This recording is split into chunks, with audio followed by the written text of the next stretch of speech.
Good morning, good afternoon, good evening to all of you. Thank you for joining today for this informational webinar. My name is Jonathan Yakasha from TechConnect. I'll be your host today. I'll also be handling the questions as you submit them. Take advantage of the Q&A chat box to submit any questions you've got for our great panel today. We are here to talk about the NAVSEA Energy Storage Solutions project. To begin with, we've got some introductions that we want to clear up so that you know who is talking. So first off, Brenda, why don't you go ahead and introduce yourself, tell us your name and who you're with. Good afternoon. My name is Brenda Roush. I'm with NSWC Crane, and I am the program manager for the EMC Squared OTA. Great, thanks. Nova, how about you? I'm Nova Cardin. I'm the Power and Energy Systems Division Head at NSWC Crane. Tom? Good afternoon, good morning. My name is Tom Adams. I am scientist in the Power and Energy Division at Crane. Okay. And we have Sam. Looks like Sam's not quite in just yet. Quinn, how about you? Hi, good afternoon. I'm Quinn Holyfield with Advanced Technology International, and we are the consortium managers for EMC Squared. Thanks. All right. Thank you very much for that, all of you. So what you can see up on your screen right now is kind of the agenda for today. You're going to be spending the next hour with us and hopefully getting you some really good information about this program. I'm going to give you an overview, talk about the timeline, answer a couple of FAQ. Going to go into some detail about how to respond and how to make your response an effective one. And then the team from Crane, they're going to talk about the areas of interest. And then perhaps most importantly for all of you, we're going to get to Q&A. So like I said, take advantage of the Q&A chat box, take advantage of the fact that you've got experts in these areas right here, right now, ready to answer questions. And then we'll close up and wrap everything up and done in about an hour. So moving on. The overview. Quite simply put, we're trying to find and uncover innovative energy storage technology for the United States Navy. Now, within that broad description, there are three areas of interest. Zero volt tolerant fast charging batteries, low temperature rechargeable batteries, and then supply chain resilience innovations for energy storage. That blue bar right there at the bottom of the screen, that is going to be your best friend for this challenge. You were there in order to register for this webinar. That is where you're going to find the FAQ. And most importantly, that is where you're going to find the response form for this challenge. Like I said, it's going to be your best friend. If you haven't already bookmarked it, do so, because you're going to need to access it in order to submit your response. So, timeline. What are some important dates that you all need to be aware of? The next one coming up, October 25th, 8 p.m. Eastern Time. That is the submission deadline. You need to make sure that you get your response in by that date, by that time. So I strongly recommend that you start taking a look at the response form to see what kind of information is going to be requested of you. And if possible, get your submission in early. That way you avoid any last minute rush, any last minute snafus of your computer or your wireless or whatever. Get it submitted early. The next important date for you to keep in mind is about mid-November. That's when notification of finalists will be sent out. And then, most excitingly, the in-person event, December 4th, 2024, at the Defense TechConnect Conference in Austin, Texas. That is going to be the live in-person event. So those are the kind of the three main dates that you want to look forward to if you're interested in participating here, and we hope that you are. So, a couple of FAQ questions. Is a cage code required to respond? In order to pitch, you need to have your cage code. So if you don't already have one, you probably want to get that process started sooner rather than later so that you are ready in case you are selected for pitching. And another one, can you submit more than one technology or respond more than once? Absolutely yes. If you've got more than one technology that you think fits for this particular challenge, we absolutely want to hear about it. When it comes to submitting, and I'll talk more about submitting in just a little bit, you want to make sure that your responses are sufficiently distinct so that we recognize that you are talking about two different technologies and not just simply submitting the same technology more than once. But in general, yes, you can absolutely submit more than one technology for consideration. How do you participate? Starting at the bottom of the screen, reminder about the submission deadline. I make sure to emphasize that because invariably people will wait to the last minute, and I want to make sure that everybody knows what the submission deadline is. And again, your best friend, that URL right there. When it comes to participating though, you're going to access the response form. All the information that you provide, whether it's in the online form or any supplemental information that you provide, must be non-confidential in nature. If you inadvertently include something that is confidential, you're going to need to be able to fix that. So keep it non-confidential. Everything that you provide to us via the response form must be non-confidential. And that last one there, provide a compelling description of your technology. You are telling a story about your organization, your technology, and why Crane should work with you with your technology. So make it a good one. Tell a good story, make them want to learn more, okay? And talking about response and how to go about doing it, here's some additional information for you. Be engaging, be informative. Again, keep it non-confidential, be responsive, answer the question that is asked, and last, don't be repetitive. So a little bit more depth on those for you. Like I said, you're telling a story, and the analogy that I like to use is that you are at a dinner party, and Crane is effectively saying, what do you do? Tell us what you do. Tell us what you do and how it fits with what we're looking for.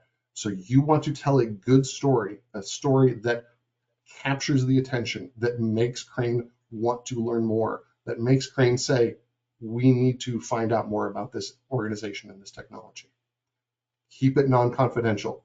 You don't want to give up any of your IP.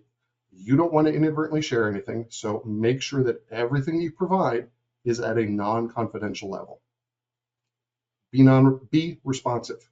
The questions in the response form are intended to solicit from you the kinds of information that the panel is looking for in order to make their determination about who is going to be invited to the pitch event. So you want to make sure that you answer the questions asked in the way that they're asked with the best information possible, okay? Everything that you include has to support the idea that you are an organization and that your technology is of sufficient interest for consideration for that pitch event. And the last one there, don't be repetitive. If you're looking at the response form and saying, well, I'm just going to copy paste information from question A into question B, that's not really sharing any new additional information about your technology. You have limited space in the response form.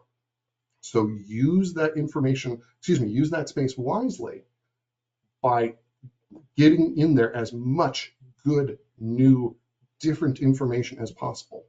Like I said, you want them to learn, you want them to want to learn more about what you do. And if you're just copying and pasting things, well, then you're not really giving any new information. And the last little bit that's not really on here ties back into the question of, can you submit more than once? If you submit more than once, make sure that your 2 or 3 or 4 responses, however many it is, are very clear and distinct submissions so that we don't look at the 2 of them and decide that you are actually just submitting 2 responses for the same technology. Make sure that they are distinct responses, okay? Tell us good information, but keep them distinct. With that in mind, I'm actually going to turn things over to the team from Crane. So with that, Brenda, why don't you go ahead and take over, please? Thank you, Jonathan.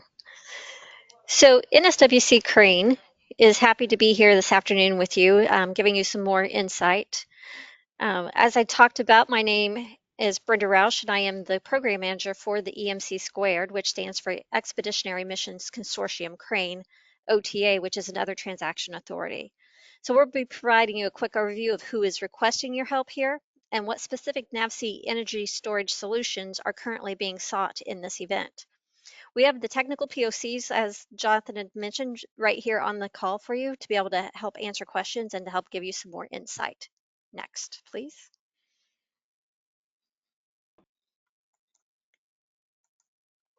So Naval Surface Warfare Center Crane is a naval research laboratory situated in south central Indiana with a workforce of over 6,000 combined civilian, military, and contract employees.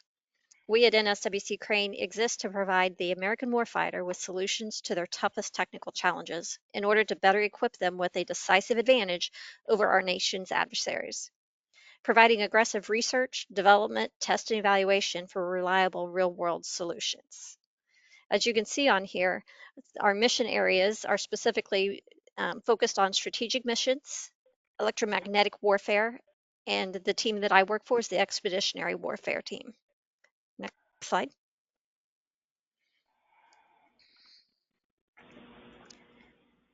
Events such as this ATI Defense TechConnect Innovation Summit and Expo allows NSWC Crane an audience where we can increase our innovation ecosystem to new and exciting members in this exciting innovation community of which you are part of. These relationships are utilized to leverage our T2 and IP for enhanced lab mission effectiveness through technology, innovation, and collaboration. Our current innovation ecosystem includes over 131 industry, 55 university partnerships with 78 education partnership agreements, and we have realized 328 patents through our research and solutions. Next. So the mission area that we are focusing on at this event is the expeditionary warfare that is accomplished through our Special Warfare and Expeditionary Department at NSWC Crane. As you can see by this slide, we have 6 core capabilities within this department, supporting a wide range of customers within the DoD, delivering solutions to the warfighter and know of our rapid response and proven solutions. We have engineers and scientists working with members of our innovation ecosystem provide solutions in electro-optics, special munitions, maneuver surveillance engagement, C3I and cyber, weapon systems, and where our focus is on this event, power and energy systems. Our strategic thrust areas include uncrewed and counter-uncrewed systems, power and energy, sensor and sensor integration, and rapid integration and experimentation. The specific topic solutions under consideration at this event fall under our Power and Energy Systems Division. I'm going to hand this off to Ms. Nova Carden, who is our division manager. Nova? Thank you, Brenda. So I'm Nova Carden. I'm the Power and Energy Systems Division Head. And our mission is to safely field and sustain advanced power and energy solutions to advance future warfighting capability. Our goal is to be seen as a strategic partner, an indispensable partner, and a critical enabler of the advancement and integration and transition of state-of-the-art power and energy technologies and integration of military platforms. And we're able to do that because we have the largest aggregate of organic expertise within the Department of Defense with 160 government employees.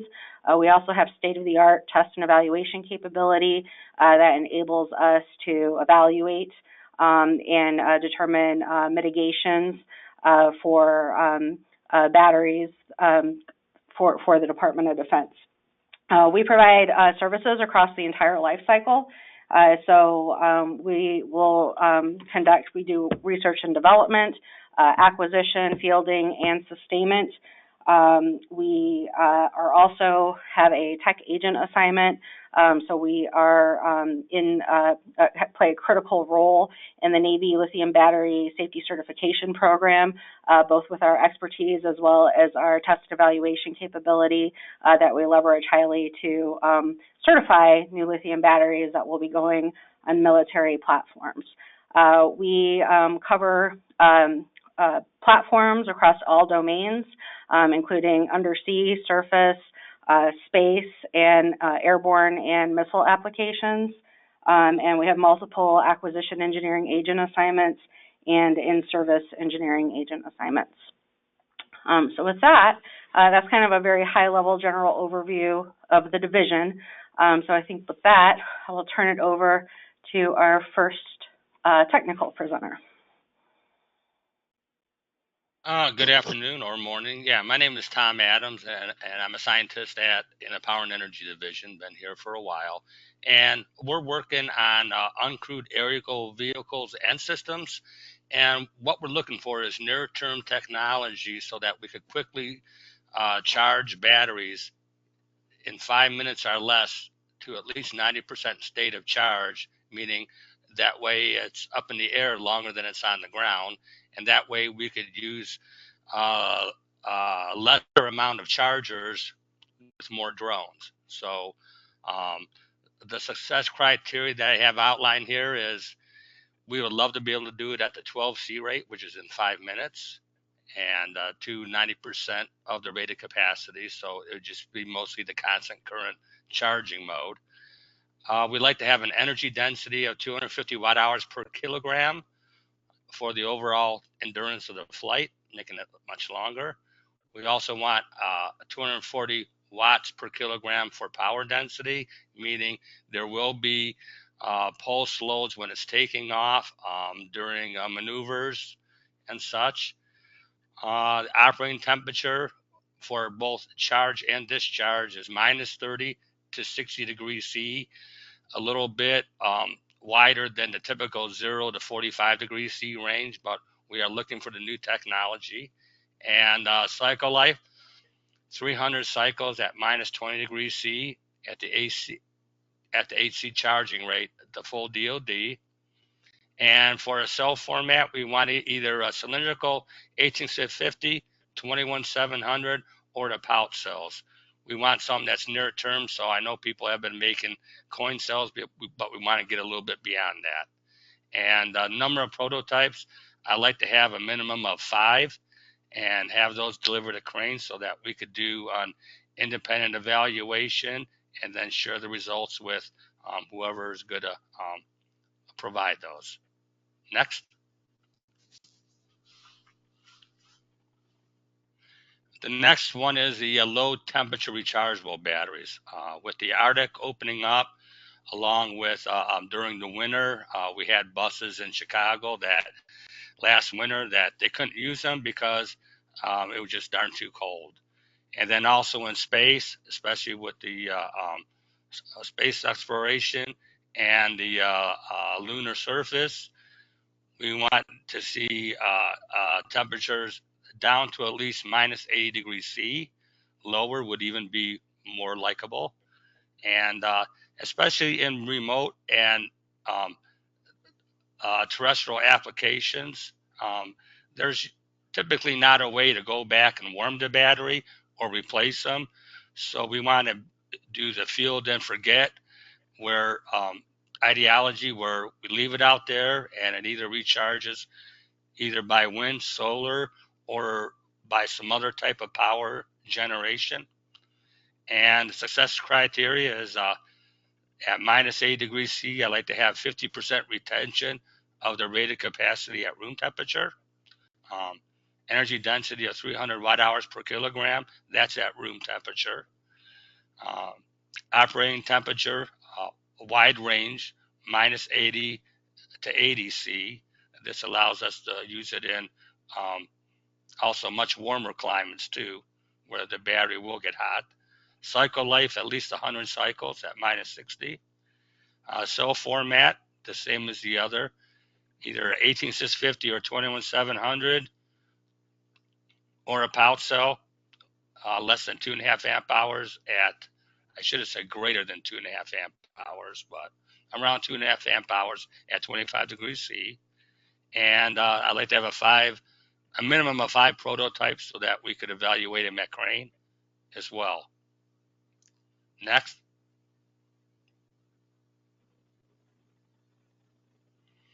And like I said, this is for near term, several programs we are working with right now, and duration will be up to 36 months. I can't see it taking that long, but you have up to that time.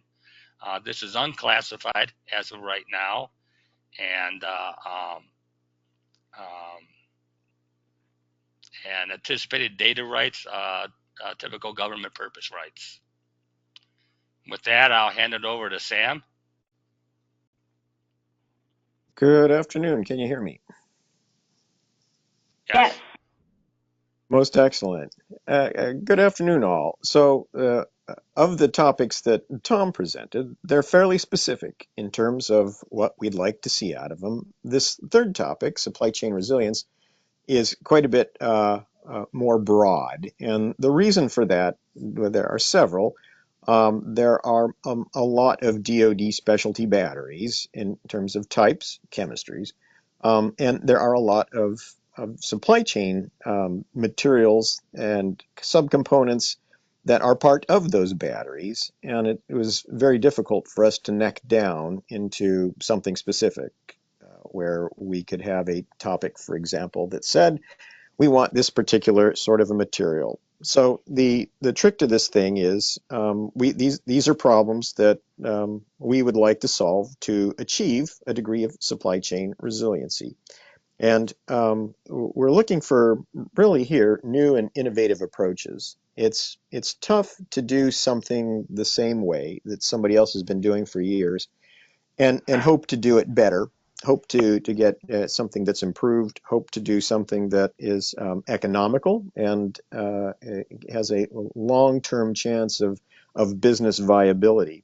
So we're looking for prototypes for what your solutions might possibly be. These can be manufacturing processes, these can be synthesis steps, they can be unique ways of assembly, for example, that solve one of these problems for these things that we call at risk, where right now we don't have a solid supply chain for them. And there's over 134 reasons, I think, is the last count, why something is at risk. But it could be anything from, well, your company is in a hurricane zone, or it's foreign sourced, or perhaps a mom and pop, a small business that are thinking of exiting once somebody decides it's time to retire and the kids no longer care. Next slide.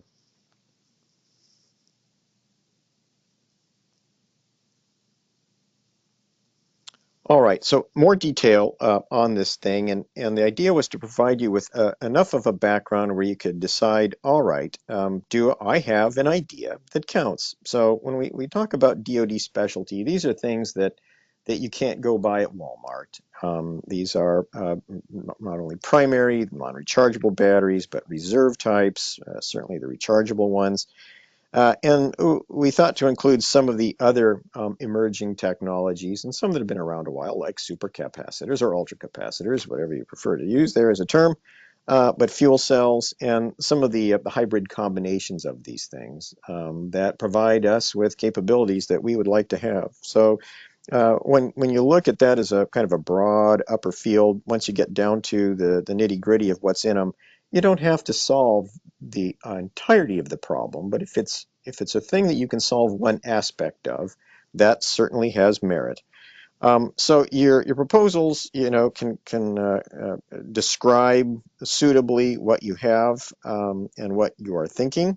There's certainly the idea that you have intellectual property rights to these things. The government, for an investment, usually asks that we have some degree of limited data rights out of this. These are things that for your particular approach, we can talk about to make sure that it works. Perhaps some of it is technology that you own outright, and you're just applying to this, and other things that are maybe things you don't exist yet, and you are going to invent.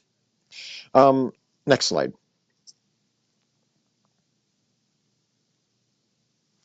All right, certainty of funding. Well, so I don't know if you know something about Congress, I don't, but so we have obviously the women fancy of what actually gets funded on an appropriation basis for 25 and beyond. We think usually what works well are a 3-year bite-sized chunks. We don't want to go for something that's quite a bit longer than that. There are other federal funding avenues for those things, and likewise, there are things that that fund very short projects, something on the order of 6 to 9 months. So we're trying to come up with that middle ground in there. What you're working on, if it's a thing that is deemed classified or could be deemed classified up to secret, we would be able to handle that. As far as ITAR requirements, almost all of these types of technologies are ITAR required. We realize that some of you may have foreign subsidiaries, and that's on a case-by-case basis to see if that kind of fits with the supply chain resiliency theme, and that we don't want to exclude someone as maybe a U.S. corporation that has some degree of foreign ownership. There are many instances of those currently, and we're trying to accommodate as many as we can with the limits, as I said, that we have to live with.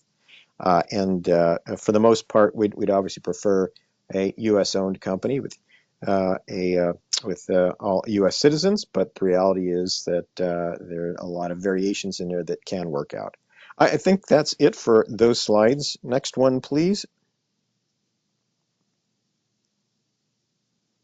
All right, I believe, Brenda, we've got you up. You do. So, as you've heard, you have your technical POCs on the phone with us today. So, I look forward to hearing what questions you have. After I get done speaking about this slide, we're going to have ATI, who is our consortium manager, talk about EMC squared OTA rules as well. But if you want to become a member of EMC squared, this slide right here has the links that you need. You can just visit emccrane.org, and the little red box up there highlights where you would click for membership. These three topics that we've talked about today, if you get narrowed down to be someone that's invited to present, you will have to be an EMC squared member.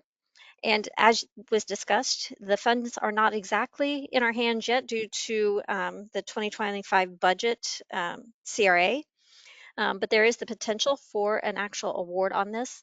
But in addition to that, we also have a public panel that's going to include the Navy Director of Operational Energy, retired Colonel Jim Cayley, as well as a CEO from our Battery Innovation Center, BIC Center, out of Indiana, as well as potential of a couple of venture capitalists that are still being vetted for this opportunity, and NSWC Crane Power and Energy team members that are well versed in these topics and would be great panelists to hear your solutions and help them move forward potentially. So, Quinn, would you like to continue on? Yes, thank you, Brenda.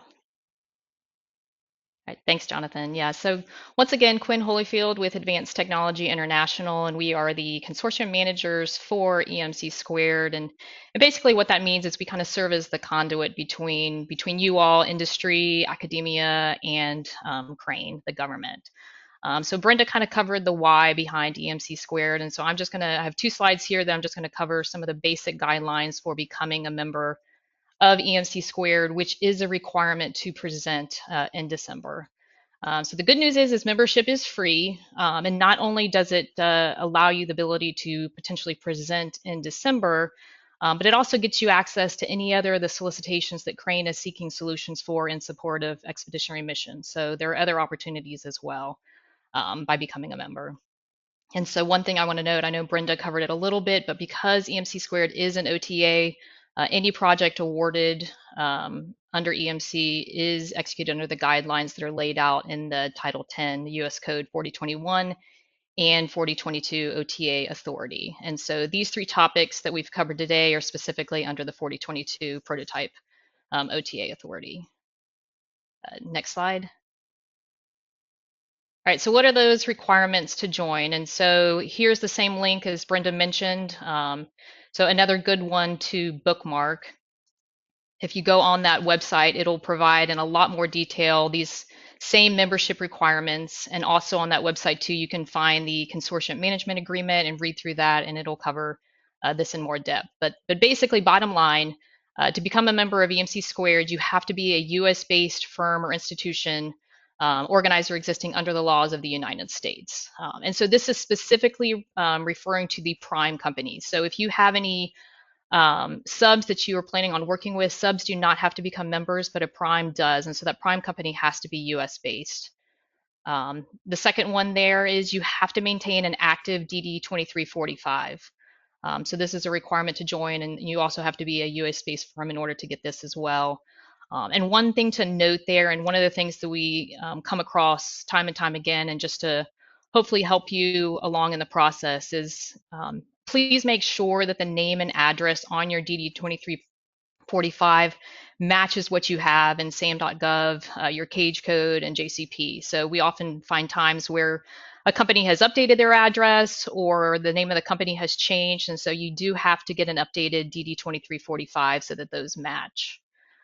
And then the third bullet on there is that any US-based company that is operating under foreign ownership, control, and influence must have one of these two, either a DCSA approved mitigation plan or a signed export compliance acknowledgement form. So as you heard a lot of the tech team present, yes, there are some instances where foreign can participate, but they have to be under these guidelines. So the prime has to be that US-based company, and if operating under FOCI, they have to have one of those two mitigation plans in place. And so that really covers the basic guidelines. As I mentioned before, if you go onto our website, which is provided there, you can find all those additional details, and there's also contact information that if you have questions, please feel free to reach out to the ATI EMC Squared team, and we'd be happy to help answer those questions for you. So Jonathan, that's all I have. Back over to you. Thanks. Great. All right, I'm going to stop sharing. And now we're going to spend the rest of our time today going through your questions. I've got a number of them already here, waiting to get talked about and discussed with the team from Crane. That said, please feel free to continue submitting your questions. We will take as much time as we've got today to get through as many of the questions as we can. With that in mind, I'm going to go ahead and start asking questions. So one of the questions that came in during the registration, one registrant asks, what role will WBG semiconductors play in NAVSEA's request for energy storage solutions? Can anybody talk to that, please?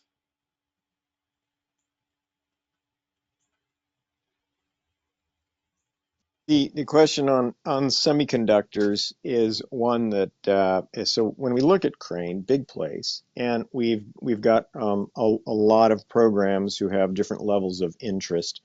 On the semiconductors, we've got a group here that is part of the consortium that is dealing with the aspects of the CHIPS Act, for example, as well as looking at things that are not quite so mainstream, like radiation hardening specifically.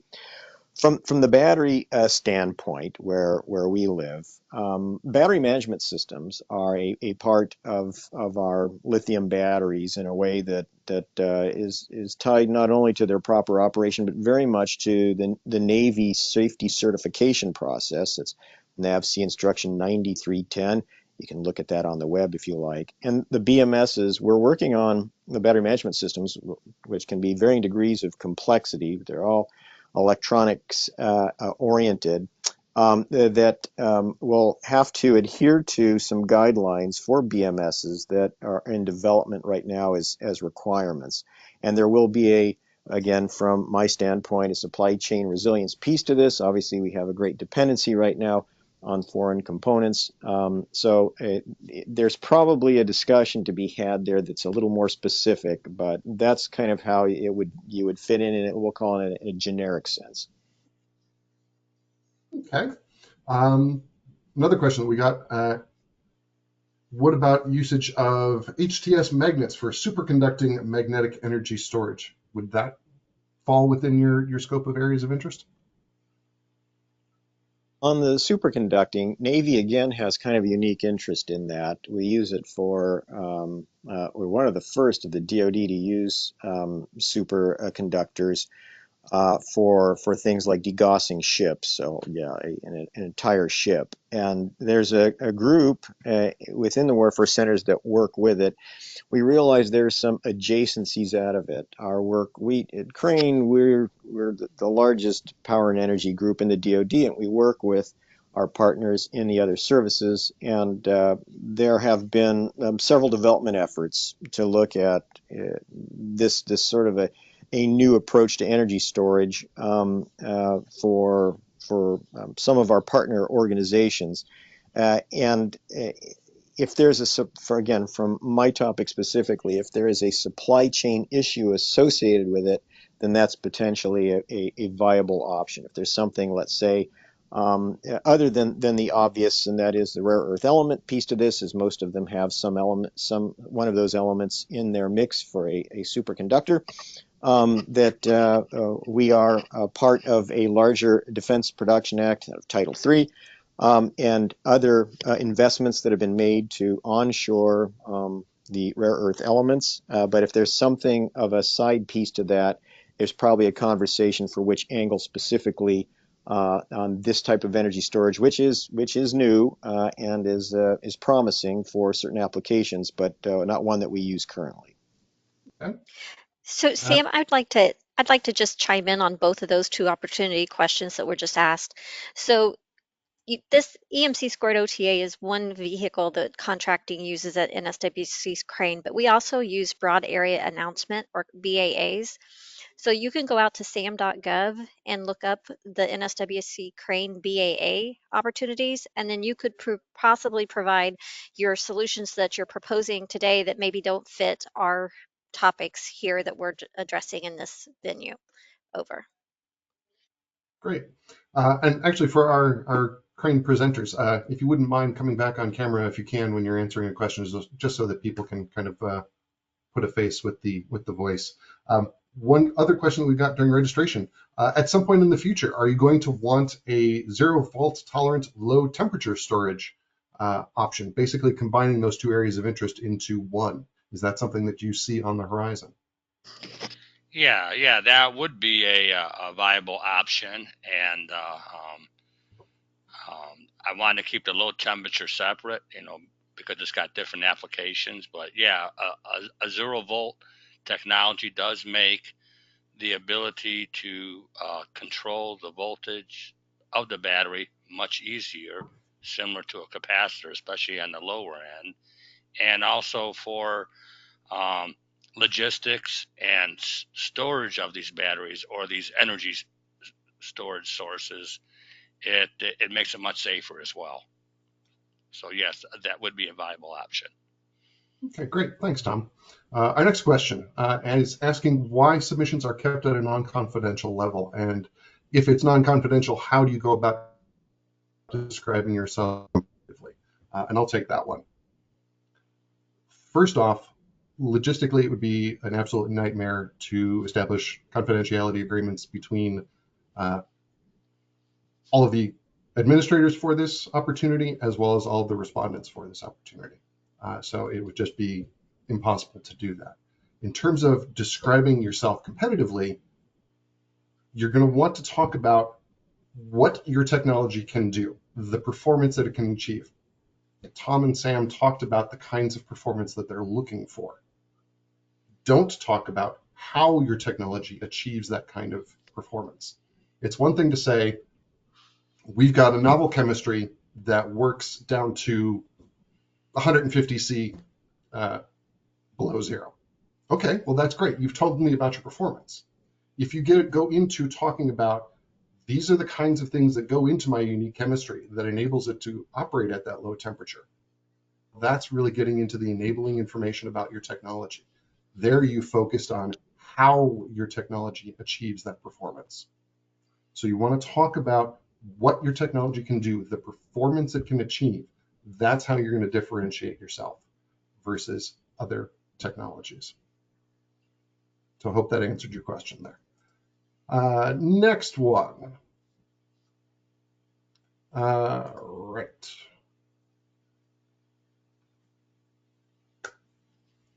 Tom, Sam, I think this one might be for you too.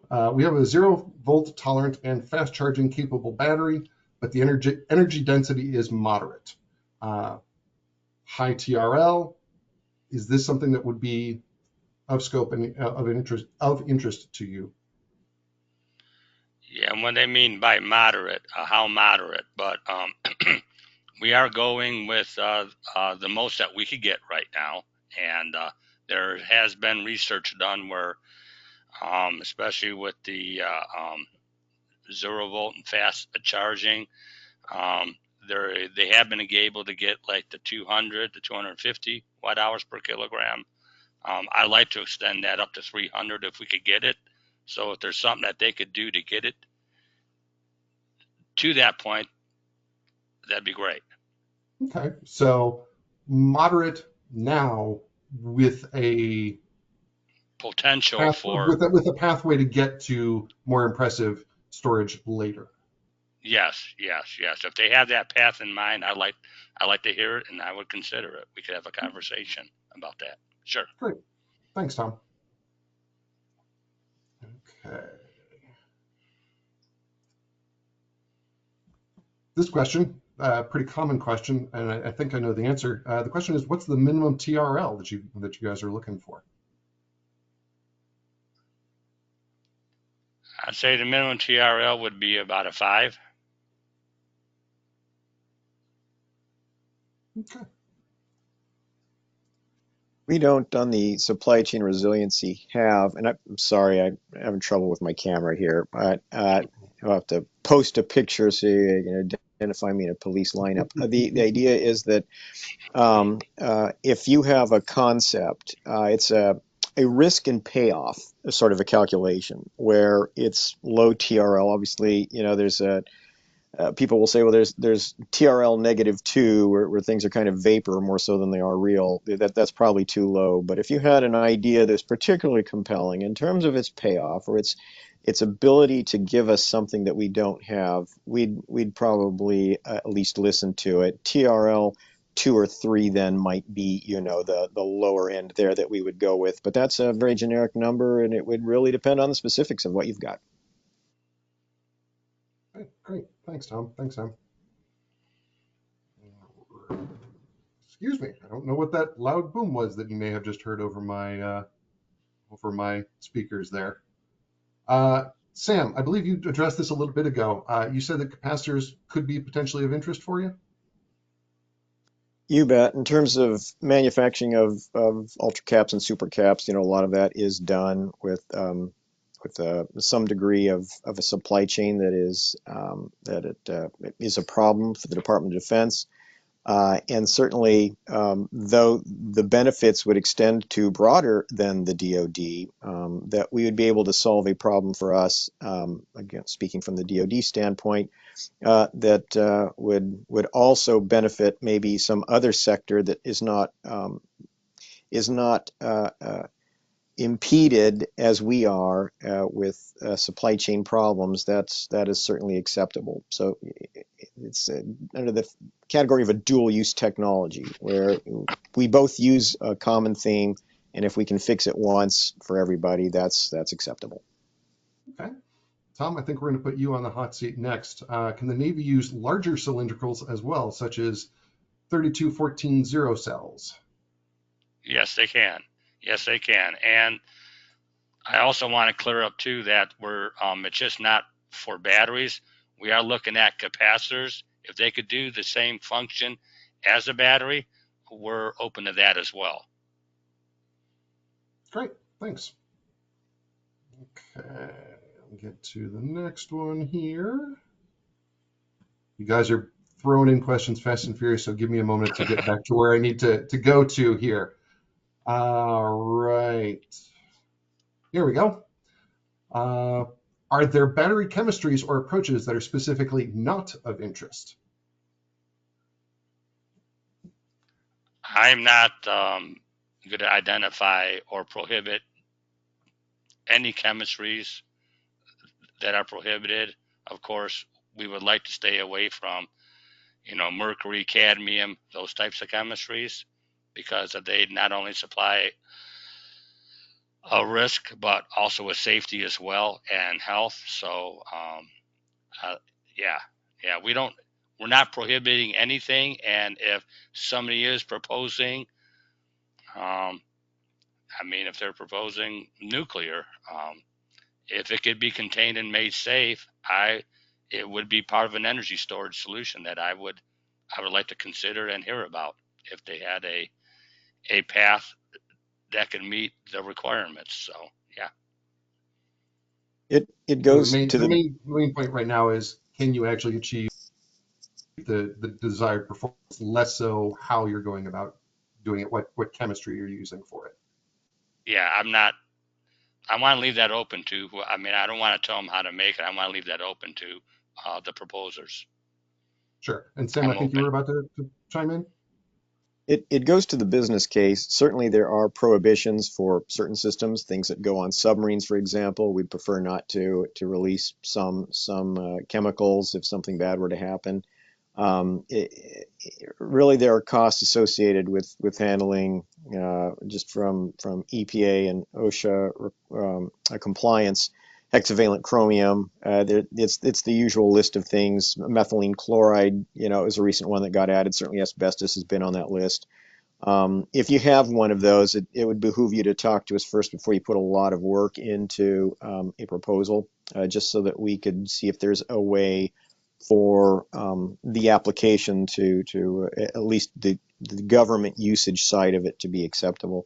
Otherwise, it's to be compliant with a lot of those things. It makes your business case worse because you're spending a lot of money on your process protection, your people protection that it'd be better off if you didn't have to spend money on. Okay, Sam, don't go too far because we've got another one for you here on supply chain.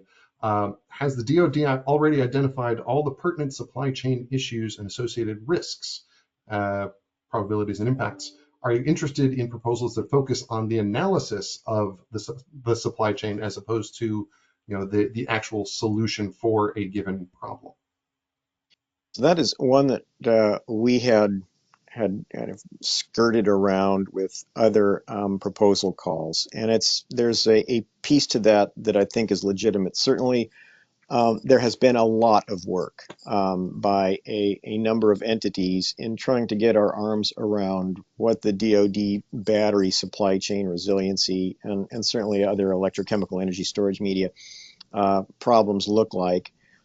It's a big onion, and there are a lot of layers. And what I think would be an example of something valuable if somebody had specific insight to something that would have avoided maybe being looked at by one of these studies that have already been occurred. Typically, that's a thing where someone happens to know that this particular material, maybe it's proprietary, that it's being used, or that the business agreement is not visible to the people who would buy the material. Those are insights that are valuable because they represent risks that we are just unaware of. Certainly, a lot of the common analytical techniques have been applied already. People using AI, using very specific web searches, for example, document searches to kind of divine out which things are problems. But if you have a unique solution, you've got something that hasn't been done before that has a potential payoff, that I think would be a candidate. Thanks, Sam. We're going to pivot back to Tom because I think we're going to bounce back and forth between you two for the rest of our time today. Our next question: electrical energy storage such as dielectric capacitors have low energy density, but does NAVSEA have any interest in looking at some interesting ideas on dielectric energy storage devices with high energy density? I'm going to guess, yeah, you guys might be potentially interested in something like that. Yeah, we would be interested in that, and I'd like to hear more about it. I'd also like to know also the temperature performance as well. I know that they could go 0 volt tolerant, so that's a good news. And even, yeah, I'd be open to hearing about it. I'd like to know more, and if they want to discuss before they submit a proposal, that'd be great. And it could be even a pseudo capacitor where it's kind of like a half of a battery, but it's used as a capacitor as well. So yeah, I'm open to any options. I want to see what's available.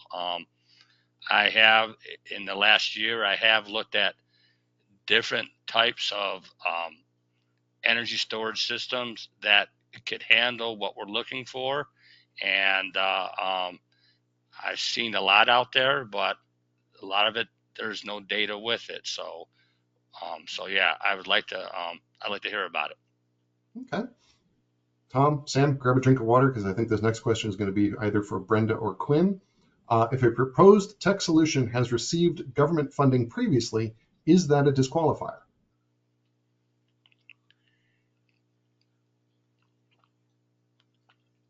Hi, Quinn, I Jonathan, believe coming the back answer to that online. is yes.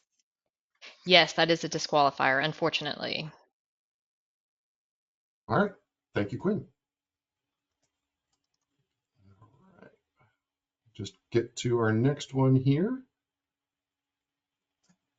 Well, let's go with this one. How long does it take to process the application to join EMC2?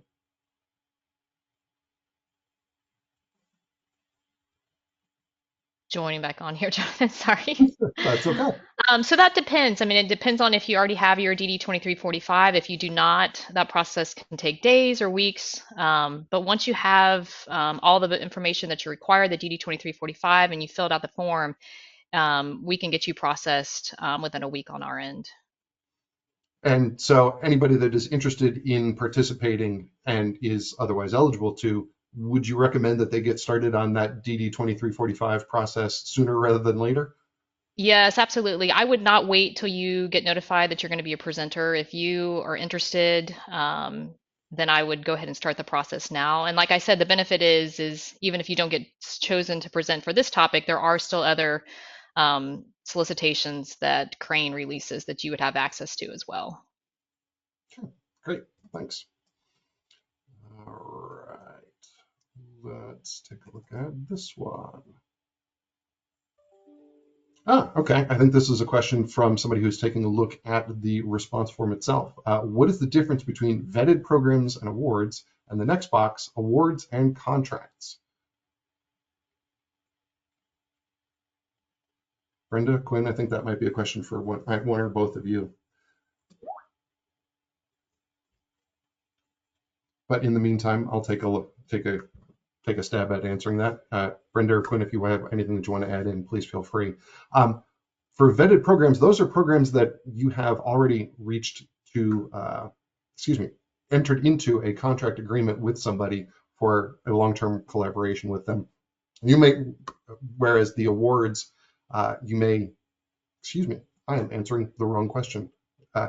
Quinn, go ahead. Save me from this because No, I'm I was just going to say, as far as that, I would say that's probably more of a Crane question okay. on the specifics of the submission form. So you may have to repeat the question just Sure. so that The question, Brenda, or maybe it's a Sam question as well. Okay, great. We'll bring Sam back into this. He's had a good moment to rest. What's the difference between vetted programs and awards versus awards and contracts? Unfortunately, Brenda doesn't know the answer to this. This was a TechConnect form portion that we had adopted. So we will have to evaluate that and get back to you. We'll follow up with And an answer. trying to think of an answer on the fly, I had to give it some consideration. So vetted programs would be a program such as SIBR or SITR, something that has gone through an evaluation process like that, something like that. Basically, though, as long as you're listing all of the awards or the really impressive awards that you have received, don't worry so much about the distinction between those two. Hopefully we answered that question there eventually for you.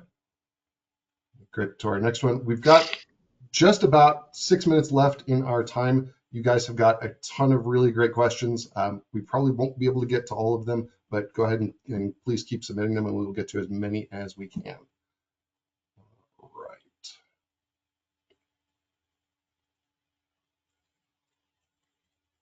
A question for those who maybe are submitting and don't get an answer. Is there some venue for them to be able to get a reply? The system here, GoToWebinar, records all of the questions, and I believe we'll have to take that offline to see if we'll be able to answer any asked questions. My sense is that we will probably make an update to the FAQ, so any questions that don't get answered during this session will be put onto an FAQ update. All right. Okay. And yes, that is what Laura had proposed previously. Fantastic. Right, our next question.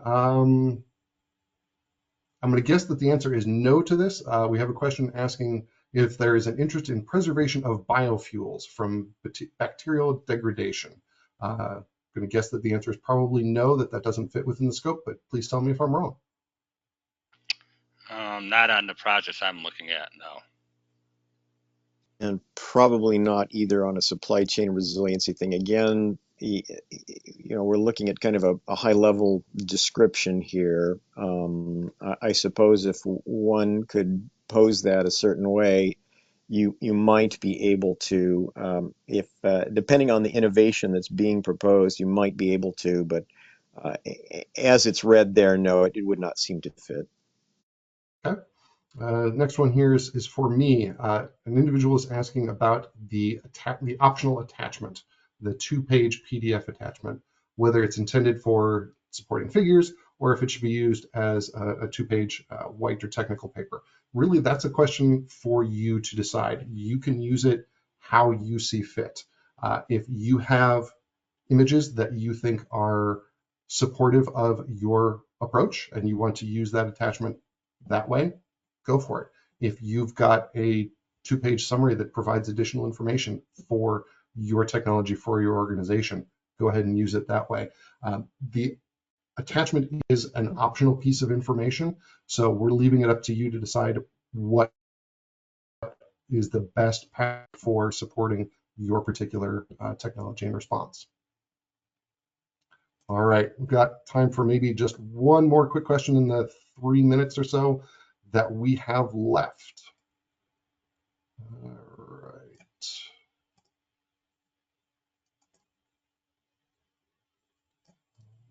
I just want to say that for the biofuels, Yeah. I forgot about the fuel cells.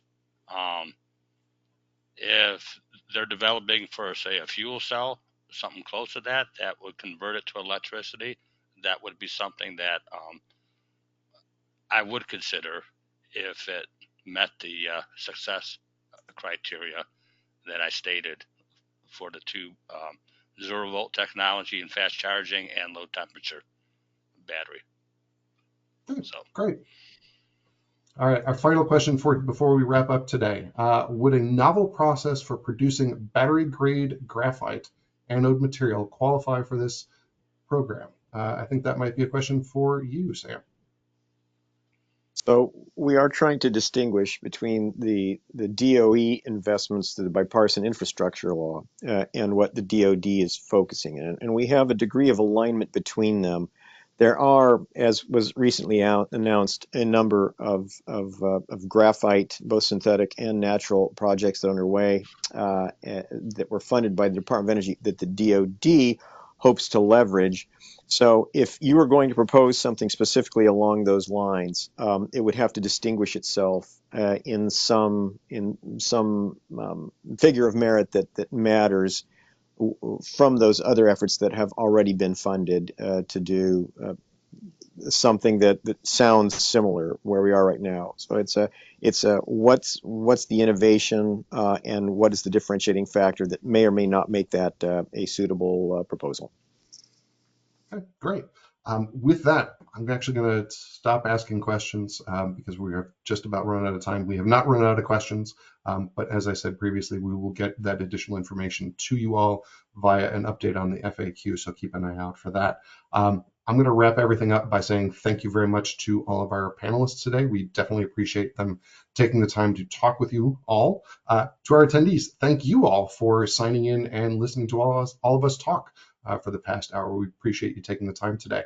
And I'll just leave you with one final reminder. If you are interested in participating in this opportunity, and we hope that you all are, make sure that you get your submissions in by October 25th, 8 p.m.